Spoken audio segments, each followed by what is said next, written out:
اینک سخن رو به مهمانانی که از دور نزدیک آمده و ایشان میگیم تا همچون یک پاوزه یا لحظه فکرمان دیگر کنیم و برای ادامه صحبت آماده بشیم.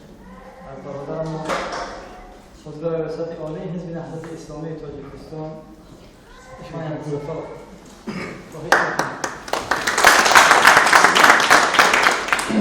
به نام حضرت خدا سلام عرض ادب کنم حضور اساتید محترم و برادران عزیز و خواهران خیلی گرانقدر.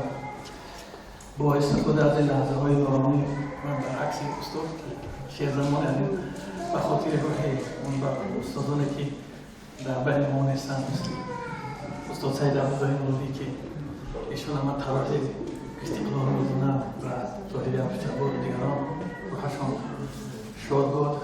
همگان را تبریک تهنیت عرض می‌دارم. از درگاه خدای منان تمنا دارم که انشاءالله که در سالهای میآمدگی با سر بلند در کشور باشیم و استقلالیت را جشن بگیریم. سالهای 1985 و 86 یادم هست، جوان 18 ساله بودم و در شهر شامی هم طلبه بودم. البته اولین بار مفهوم استقلال و استقلال‌خواهی را من از مکتب کنجا نشنیده بودم. 10 سال مکتب بودم. اون زمان از استادم هم که خدا رحمت کنه نیستن، اولین بار مفهوم استقلال و استقلال طلبی را شنیدم و ایشان هم از زبان خدا بیامرزد استاد مرحوم سید عبدالله نوری روایت می‌کردند و ما اون وقت که استاد اون وقت هم به نام داملا عبدالله استاد مشهور بودم و من هم طراح استقلالیت در تاجیکستان و مردم را به مفهوم استقلال خواهی بیدار کردم. استاد عزیز سید عبدالله نوری را میدونم و بعدا استادان تیمور وقتی و روشن تیموریان در اینجا بیان کردم و بعدا استاد طاهر عبدالجبار و مرحوم قدردین اسلام رو به هم زدن. بعد این را استاد قدردین اسلاموف در شورای عالی رسمی به رسمان رو استقلال به امضا رسانیده است و دیگران هم چیزی در ذکر دارم. استادان تلاش کوشش کرده بودم برای استقلالیت در کشور. خداوند روحشان را شاد بگرداند.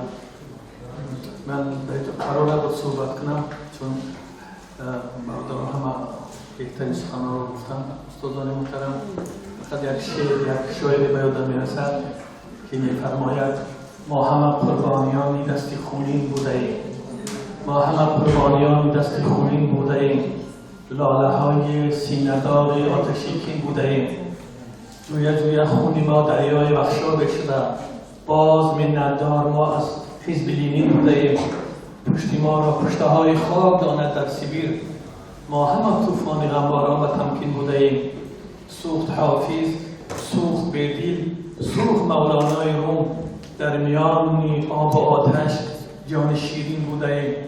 بعد از این شیطان زد از پشت منبر جا زد، بی زبان و بی خط و فرهنگ آیین بوده ایم. بعد از آنه که همه آثار بزرگان ما را به آتش کشیدن، از آنجا گفتن که تجیک کلتور نلودی اونیخ نیتونه که اکو استوریا. سوخت حافظ، سوخت بیدیل، سوخت مولانای روم، در میان آب و آتش جان شیرین بوده ایم. بعد از این شیطان زد از پشت منبر جا زد، بی زبان و بی خط و فرهنگ و آیین بوده ایم.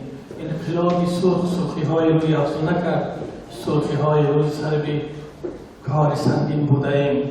در خیالم هر قدم از زیر پای صدا، ما همه قربانیان دست خونین بوده ایم.